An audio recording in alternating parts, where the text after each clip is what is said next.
For more than 2,500 years, a civilization has stood at the crossroads of empires, religions, and revolutions. It has been conquered by some of history's most powerful armies, yet it has never truly disappeared. This is the story of Iran, a land where ancient kings built one of the first superpowers the world had ever seen. Long before Rome rose to power, before the great cities of Europe existed, an empire stretched from the Indus River to the Mediterranean Sea. Its rulers governed dozens of cultures, built massive royal roads across continents, and created systems of administration that later empires would copy for centuries. This was ancient Persia. Its kings challenged the Greek city-states in legendary wars. Its armies faced Alexander the Great in one of the most dramatic confrontations of the ancient world. Later, Persian dynasties would battle the Roman and Byzantine empires for control of the Middle East. But the story does not stop in the ancient world. Over the centuries, Iran experienced invasions by Arab armies, Mongol conquerors, and Turkic dynasties. Each wave reshaped the country's politics, religion, and culture. Yet somehow, Persian identity continued to survive and evolve. In the modern era, Iran would again become the center of global attention. Oil discoveries, foreign intervention, revolution, and geopolitical rivalry would transform the nation into one of the most influential and controversial states of the 21st century. So how did this civilization endure for millennia while so many others vanished? How did ancient Persia become modern Iran? To answer that question, we need to travel back to the beginning, to a rugged plateau between mountains and deserts, where one of history's greatest empires first began to rise. Iran's story begins on a vast plateau stretching between the Zagros Mountains in the west and the deserts of Central Asia in the east. This region, known historically as Persia, sits between several of the world's oldest centers of civilization. To the west lay Mesopotamia, where cities like Babylon and Assyria dominated the ancient Near East. To the east were the cultures of Central Asia and the Indus Valley, connected through long trade routes and migrations. The Iranian plateau itself was harsh but strategically important. Rugged mountains, dry plains, and scattered fertile valleys created a landscape that favored strong local communities but made large political unity difficult. Yet this same geography also placed Persia directly along major routes linking Asia, the Middle East, and the Mediterranean world. Around the 2nd millennium BCE, Indo-Iranian peoples migrated into this plateau. Among them were groups who would later be known as the Medes and the Persians. These tribes spoke early forms of Iranian languages and practiced traditions that later became part of Zoroastrian religious culture. By the 7th century BCE, the Medes had become a significant power in the region. They formed alliances with other states to overthrow the Assyrian Empire, which had dominated the Near East for centuries.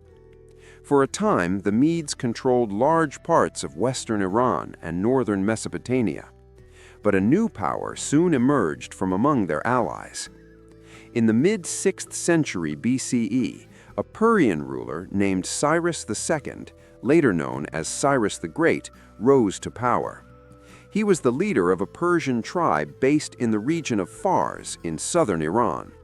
Within a few decades, Cyrus would create one of the largest empires the world had ever seen. Cyrus first rebelled against the Median king Astyages.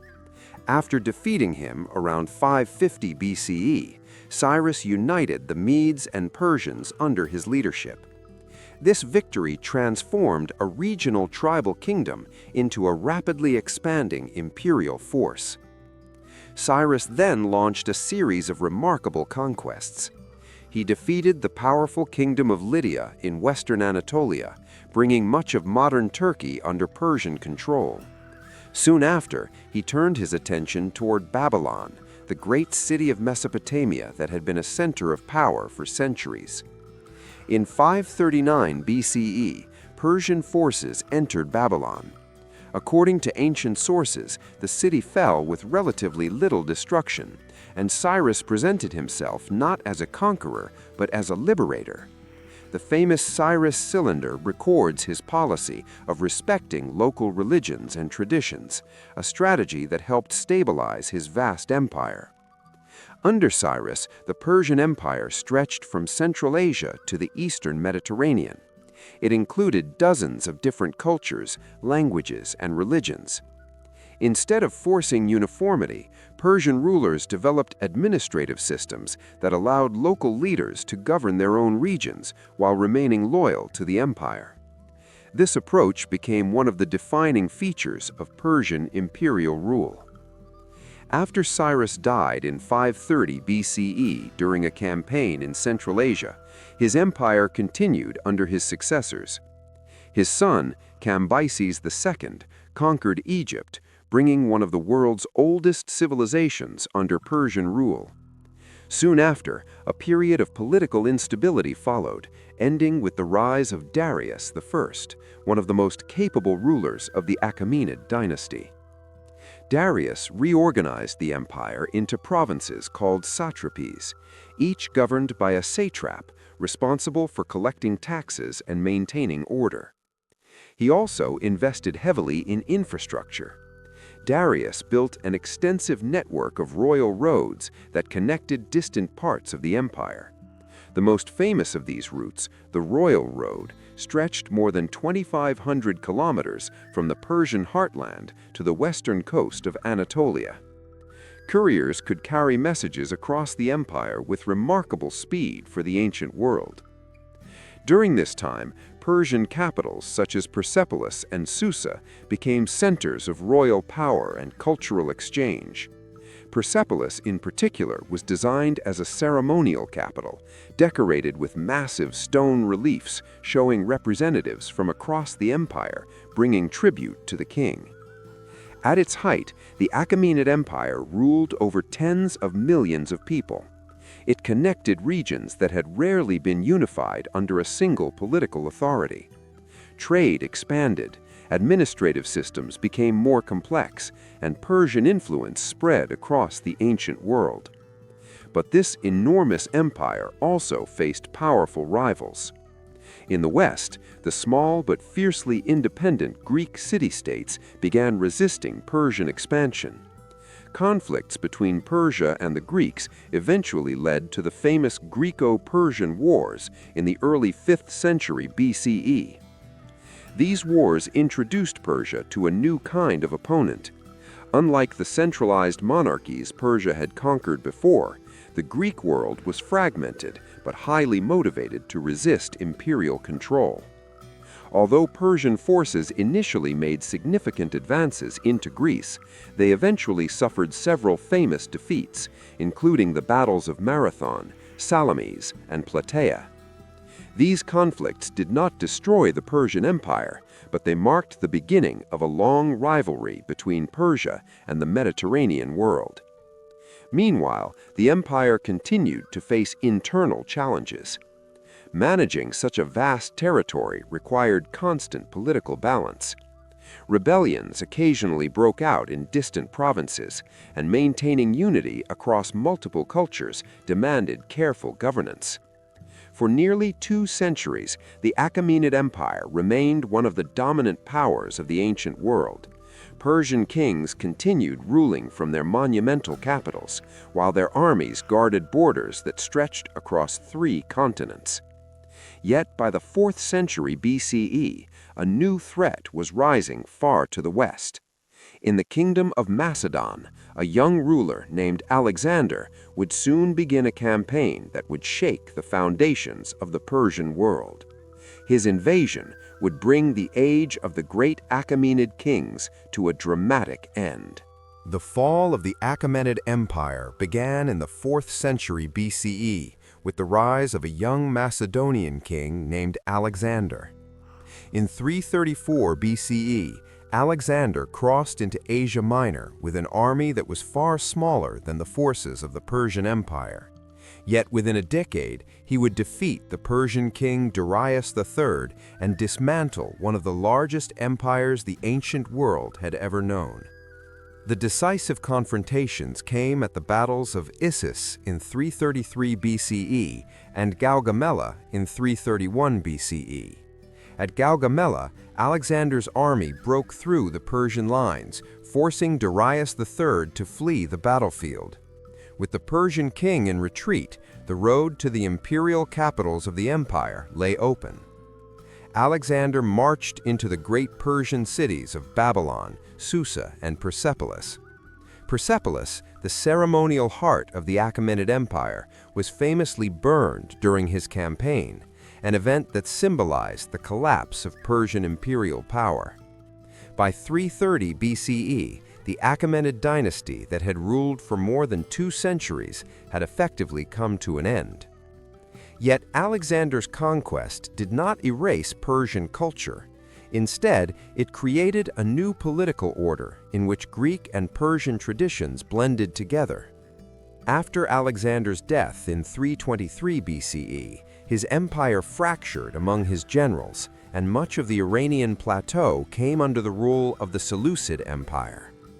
The Seleucid rulers governed a vast territory stretching from the Mediterranean to Central Asia. They introduced elements of Greek language, administration, and urban planning into the region. Greek-style cities appeared across parts of Iran, and Hellenistic culture influenced many aspects of political life. However, Seleucid control over the Iranian plateau was never completely secure. The region was far from the Mediterranean centers of Seleucid power, and local groups retained strong cultural identities. Over time, new forces began rising within the eastern provinces. One of these forces came from the Parthians. In the 3rd century BCE, a group known as the Parni, part of a larger confederation of nomadic Iranian peoples, seized control of territories in northeastern Iran. Their leader, Arsaces I, established what became known as the Parthian Empire. Over the next 2 centuries, the Parthians steadily expanded their authority across the Iranian plateau. By the 2nd century BCE, the Parthian Empire had replaced the Seleucids as the dominant power in Iran. The new empire combined nomadic traditions with Persian administrative practices. Parthian rulers governed a loose network of regional kingdoms and aristocratic families rather than a highly centralized state. The Parthians soon found themselves facing one of the most powerful forces in the Western world, the Roman Republic, which later became the Roman Empire. Control over Mesopotamia and key trade routes between East and West became the center of a long geopolitical rivalry. One of the most famous encounters occurred in 53 BCE at the Battle of Carrhae. A Roman army led by Marcus Linnæus Crassus marched eastward hoping to conquer Parthian territory. Instead, the Roman forces were defeated by Parthian cavalry and mounted archers in a devastating battle. This victory demonstrated the military strength of the Parthians and established them as a formidable rival to Rome. For centuries afterward, the Roman and Parthian empires would compete for influence across the Middle East. Despite their successes, the Parthian political system also had weaknesses. Power was often shared among powerful noble families, and internal conflicts sometimes weakened the central authority of the king. These divisions eventually created an opportunity for another transformation in Iranian history. In the early 3rd century CE, a local Persian ruler named Ardashir I challenged the last Parthian king. Ardashir was the leader of a dynasty in the region of Fars, the same area that had once produced the Achaemenid rulers centuries earlier. After defeating the Parthian king Artabanus IV around 224 CE, Ardashir founded the Sasanian Empire. This new dynasty claimed to revive the ancient Persian traditions and prestige of ancient Persian kingship. The Sasanians built a far more centralized state than their Parthian predecessors. Under the Sasanian rulers, Iran once again became one of the great powers of the ancient world. Their empire stretched from Central Asia to the frontiers of the Roman and later Byzantine empires. Massive cities, fortified frontiers, and powerful cavalry armies defined the strength of the Sasanian state. Religion also played a crucial role in Sasanian governance. Zoroastrianism, an ancient Iranian faith centered on the struggle between truth and falsehood, became closely tied to the imperial administration. Temples, priests, and religious institutions gained significant influence during this period. For centuries, the Sasanian Empire remained locked in a long struggle with the Roman and Byzantine worlds. Major wars erupted repeatedly across Mesopotamia, Armenia, and the Eastern Mediterranean. These conflicts shaped the political landscape of the Middle East for generations. In the early 6th century, the rivalry reached a dramatic peak. The Sasanian ruler Khosrow II launched a massive campaign against the Byzantine Empire. Persian armies captured major cities, including Damascus, Jerusalem, and even reached Egypt. For a brief moment, it appeared that the Sasanians might dominate the entire region. But the war drained the resources of both empires. Byzantine forces eventually counterattacked under Emperor Heraclius, pushing deep into Persian territory. By the 620s, both the Byzantine and Sasanian empires were exhausted from decades of warfare. Their armies were weakened, their economies strained, and internal stability was fragile. At that very moment, a new and unexpected force was emerging from the Arabian Peninsula. Within only a few years, Arab armies, inspired by the new religion of Islam, would sweep across the Middle East. Their advance would bring the Sasanian Empire to a sudden and dramatic end, opening another transformative chapter in the long history of Iran. By the early 7th century, the Sasanian Empire had ruled Iran and much of the Middle East for nearly 400 years. Its kings commanded powerful cavalry armies, controlled major trade routes, and governed a sophisticated state supported by noble families and Zoroastrian religious institutions. Yet after decades of exhausting war with the Byzantine Empire, the foundations of this once dominant power had begun to weaken. The long conflict between the two empires had drained resources on both sides. Cities were damaged, trade routes disrupted, and political stability shaken. Within the Sasanian court, internal struggles over succession further weakened the government after the overthrow of the powerful ruler Khosrow II in 628. In the years that followed, several rulers took the throne in rapid succession. This instability made it difficult for the empire to respond to new threats. At the same time, much of the population across the empire had grown weary of constant warfare and heavy taxation. Meanwhile, to the southwest, the Arabian Peninsula was undergoing a profound transformation. In the early 7th century, the teachings of the Prophet Muhammad had united many Arab tribes under the banner of Islam. After Muhammad's death in 332, the newly formed Muslim community expanded rapidly beyond Arabia. Within only a few years, Arab armies began advancing into the territories of the Byzantine and Sasanian empires. At first, these campaigns were small and uncertain, but the situation soon changed. In 636, Muslim forces achieved a major victory at the Battle of Yarmouk in Syria. Around the same time, they turned their attention eastward toward the lands of the Sasanian Empire. The decisive confrontation came in 636 or 637 at the Battle of Al-Qadisiyah in present-day Iraq. Sasanian forces, led by the experienced general Rastam Farrukhzad, attempted to stop the advancing Muslim army. Despite their numbers and equipment, the Sasanian forces were defeated after several days of intense fighting. The loss at Al-Qadisiyah opened the road to the Sasanian capital region. Muslim armies soon captured the city of Ctesiphon, the main imperial residence along the Tigris River. The fall of this major political and economic center was a severe blow to the Sasanian state. Yet, the empire did not collapse immediately. The last Sasanian ruler, Yazdegerd III, attempted to rally resistance across the eastern provinces of Iran. He moved from city to city, trying to gather support from regional leaders and military commanders. But the empire was already deeply fractured. Many local authorities struggled to organize coordinated resistance. Some regions surrendered to the Muslim advancing forces, while others attempted isolated defense. Without a unified strategy, the empire gradually lost control of more territory. The final decisive confrontation occurred in 642 at the Battle of Nahavand in western Iran.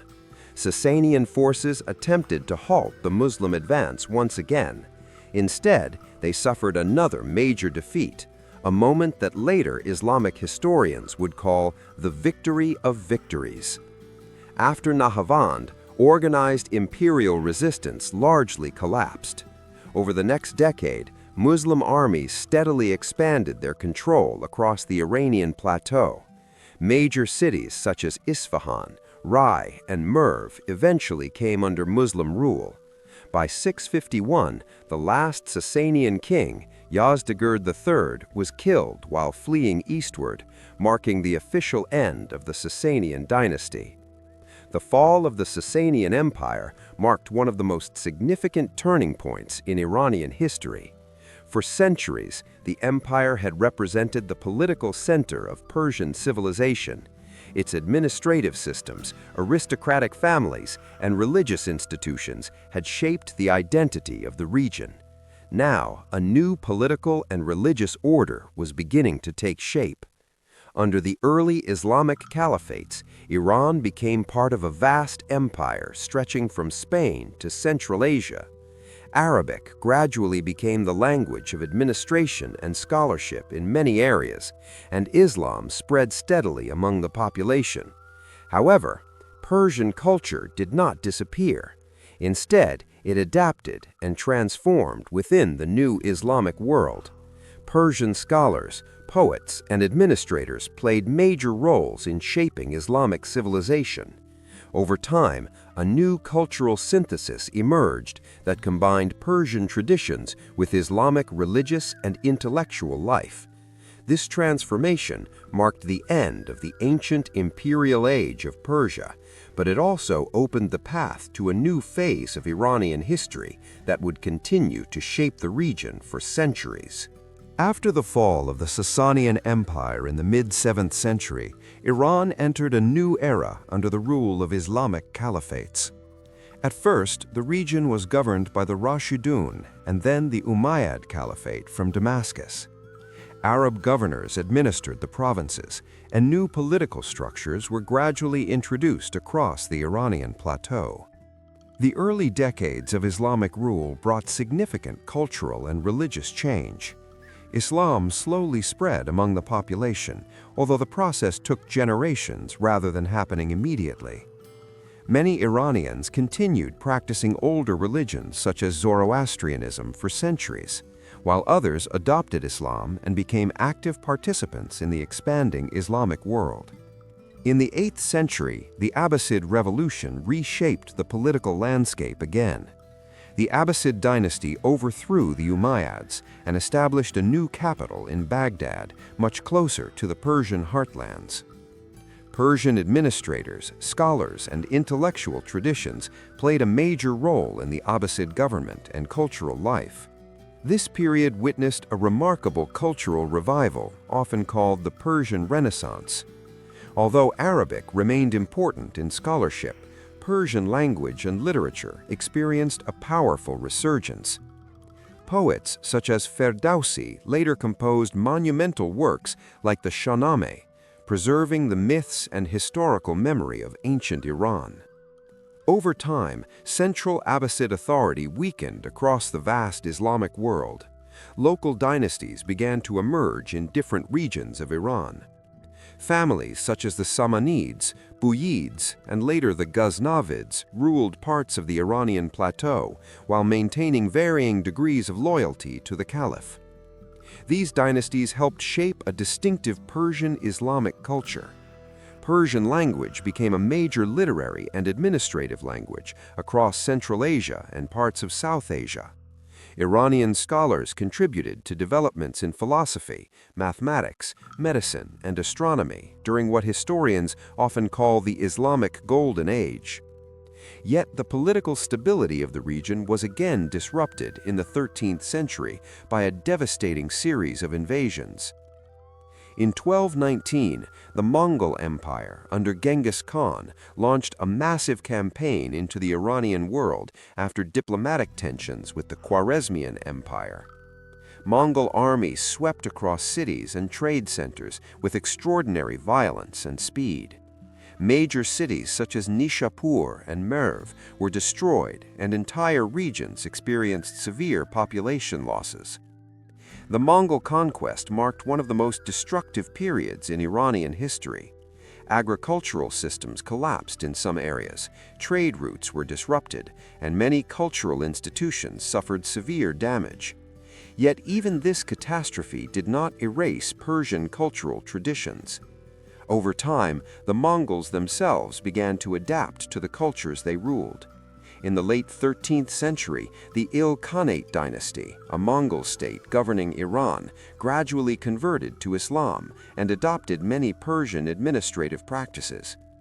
Persian scholars and artists again played important roles in rebuilding cultural life. In the following centuries, Iran saw the rise and fall of several regional powers.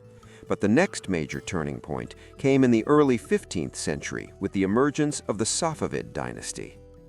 In 1501, a young leader named Shah Ismail I captured the city of Tabriz and declared himself the ruler of Iran. The Safavids transformed the political and religious identity of the country in a profound way.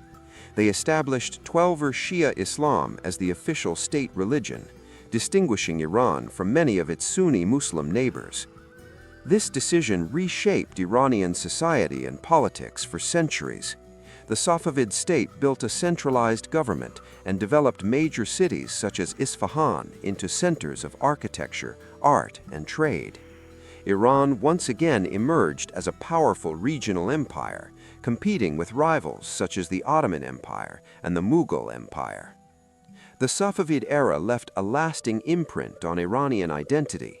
The combination of Persian cultural traditions and Shia religious institutions became a defining feature of the nation. Even after the Safavid dynasty declined in the 18th century, the cultural and political foundations they established continued to influence the development of modern Iran. Over the following centuries, new dynasties, foreign interventions, and internal reforms would shape the path toward the modern Iranian state. The history of Iran is one of the longest continuous stories of civilization on Earth. For more than 2.5 millennia, this land has witnessed the rise and fall of empires, the spread of religions, and the constant struggle between foreign invasion and cultural survival. From the kings of ancient Persia to the modern nation that exists today, Iran has repeatedly transformed while still preserving a deep connection to its past. Ancient Persian rulers once governed one of the largest empires the world had ever seen. Later dynasties fought powerful rivals such as Rome and Byzantium for control of the Middle East. Even after the Islamic conquests reshaped the political and religious landscape, Persian language, literature, and intellectual traditions continued to influence the wider world. What makes Iran's story remarkable is not just the number of empires that ruled there, but how its culture endured through each transformation. Conquerors arrived from Greece, Arabia, Central Asia, and Mongolia, Yet Persian identity adapted rather than disappeared. Over centuries, it absorbed new ideas, religions, and institutions while still maintaining a unique historical memory. Today, modern Iran remains deeply shaped by this long past. Ancient imperial traditions, Islamic scholarship, Persian poetry, and centuries of political change all continue to influence the country's identity and role in global affairs. But this long history also raises an interesting question. How did a civilization surrounded by powerful rivals and repeated invasions manage to preserve such a strong cultural identity for thousands of years? If you found this journey through the history of Iran fascinating, share your thoughts in the comments. And if you enjoy deep historical documentaries like this, consider liking the video and subscribing for more stories that explore the civilizations that shaped our world.